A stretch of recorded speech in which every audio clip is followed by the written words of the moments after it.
قصاب کا پیشہ اختیار کرنا اس کا کیا حکم ہے؟ چنانچہ قصابی کا پیشہ، گوشت کاٹنے کا پیشہ اختیار کرنا اور گوشت فروخت کرنے کا پیشہ اختیار کرنا شرعی اعتبار سے جائز اور درست ہے۔ جو انسان حلال گوشت کو بیچے تو جائز اور درست ہے۔ نبی پاک صلی اللہ علیہ وسلم کے زمانے میں بھی یہ پیشہ مسلمانوں میں جاری تھا اور بعض صحابہ کرام گوشت فروشی کا کام بھی کیا کرتے تھے، اس لیے اگر کوئی شخص قصاب ہے تو یہ اس کی اجرت حلال ہے، اس کو حرام اور ناجائز نہیں کہیں گے۔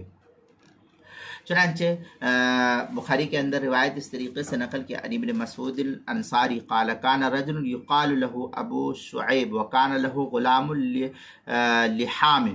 یہ بخاری کی روایت ہے، جلد نمبر 2 صفحہ نمبر 817، باب الرجل یتکلف الطعام لاخوانی، قدیمی کتب خانہ کراچی پاکستان کا چھپا ہوا نسخہ۔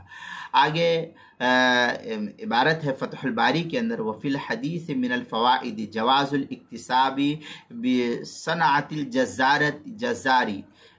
جزارتی واستعمال العبد فیما یطیق مع الصنع۔ اس طریقے کی عبارت فتح الباری جلد نمبر 9 صفحہ نمبر 560، حدیث نمبر 5454 نمبر کی حدیث ہے، جو سعودیہ کا چھپا ہوا نسخہ ہے، باب الرجل یتکلف الطعام لاخوانہ کے تحت جو اس کو نقل کیا ہے۔